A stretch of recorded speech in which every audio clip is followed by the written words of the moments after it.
Leadership isn't a popularity contest. You don't just put up a sign and hope that the right people walk through your door. Jesus knew this well, and his approach to team building teaches us a lot about choosing the right people for the right roles. But Jesus didn't just pick anyone, he handpicked his disciples with intention. He made leadership decisions based on purpose, not popularity, and he got results. In this video, we'll dive deep into the art of leadership by looking at how Jesus selected his 12 disciples, how this selection can teach modern leaders about team building, and the lessons we can apply in our own lives, whether we're managing a team or leading a family.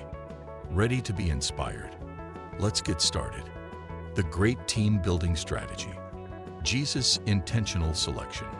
Jesus didn't have an HR department, but he sure knew how to choose his team.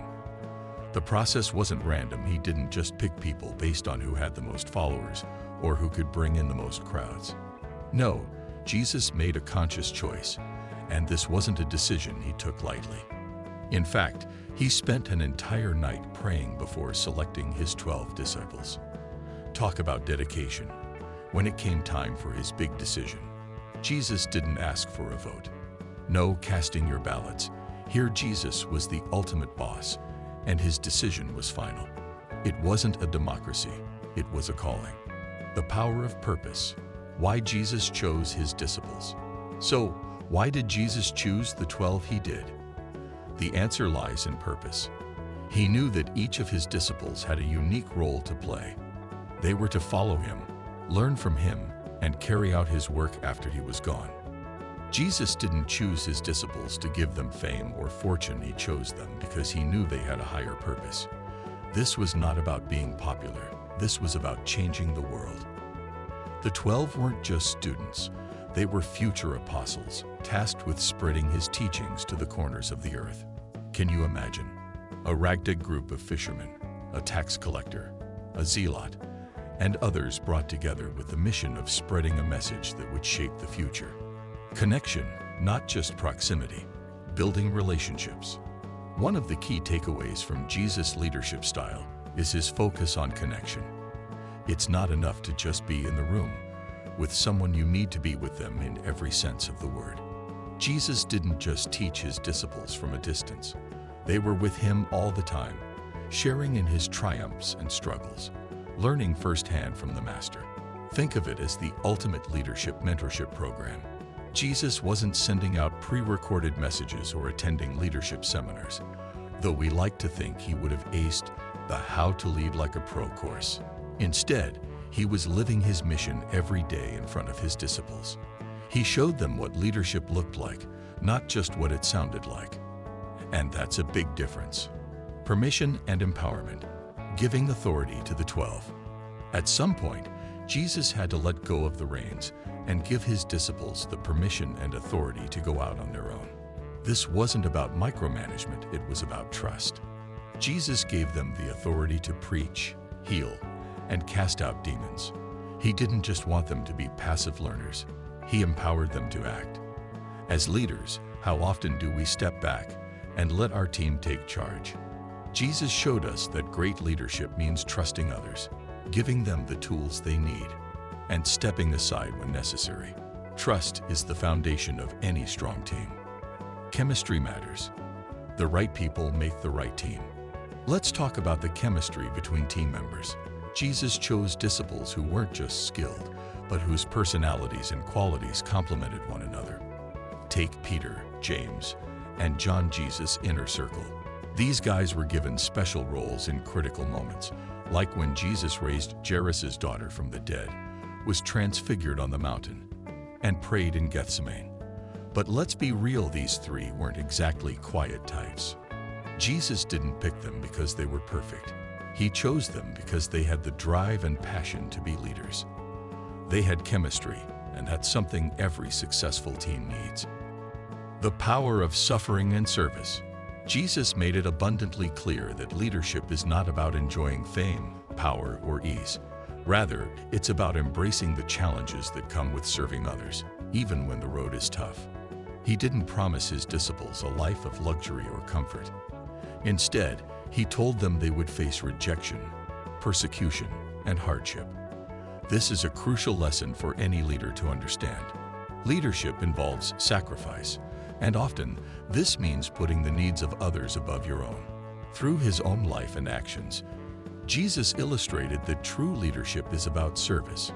He led by example, washing his disciples' feet, healing the sick, and feeding the hungry. Even when faced with immense suffering on the cross, he remained committed to his mission. Jesus' leadership was defined by his willingness to give everything for the sake of others. This serves as a reminder that real leadership isn't about seeking personal gain, but rather, it's about enduring hardship with grace, serving with humility, and offering oneself for the greater good. True leadership requires strength, resilience, and above all, a heart devoted to others. Building leadership from within.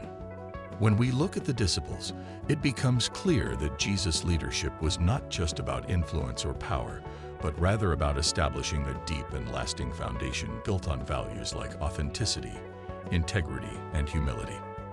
Unlike the typical leaders of his time who sought to build personal empires, Jesus focused on creating a movement, one that wasn't centered on him, but on the mission that would extend far beyond his lifetime. His approach was transformational, laying the groundwork for something much larger than himself. His leadership was grounded in a purpose that remained unwavering, no matter the challenges. Jesus knew that if his message and mission were to persist, it was crucial to build from the ground up, starting with those who would carry the torch forward. By choosing 12 disciples, Jesus didn't just form a group of followers. He created a team grounded in trust, humility, and service. These qualities would form the bedrock of Christianity and serve as a blueprint for others to follow. The disciples weren't just chosen for their knowledge or skills, but for their willingness to learn, grow, and lead from a place of genuine service. This foundation of trust, honesty, and compassion set the stage for the spread of Christianity to all corners of the world. Their commitment, guided by Jesus, would become a cornerstone that continues to impact billions of lives to this very day. Leadership isn't about being perfect, it's about being real. Let's face it, no one is perfect, and leaders are no exception. The 12 disciples were not without their flaws. There were mistakes, misjudgments, and even moments of betrayal. Judas, for example, ultimately betrayed Jesus, a failure that is impossible to ignore. However, in the midst of these imperfections, Jesus showed us a powerful truth. Leadership is not about being flawless. It's about being real. Jesus didn't expect his disciples to be perfect. Instead, he sought authenticity. He recognized that leadership involves facing challenges, acknowledging mistakes, and learning from them. What made Jesus' leadership so impactful was his genuine approach. He wasn't pretending to have all the answers. He embraced vulnerability and taught that true leadership comes from staying grounded in one's purpose and mission, even when things don't go as planned. This authenticity allowed his disciples to lead with confidence, knowing that mistakes were not a reflection of failure, but an opportunity for growth.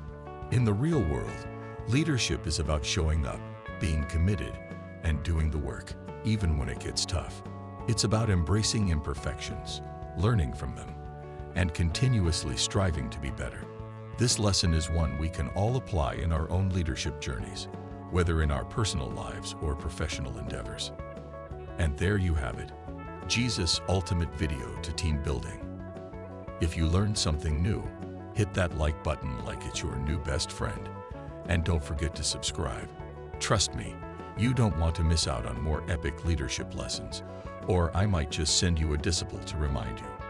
Drop a comment below and let us know which disciple you'd recruit for your dream team. Until next time, stay humble, stay powerful, and keep leading with purpose.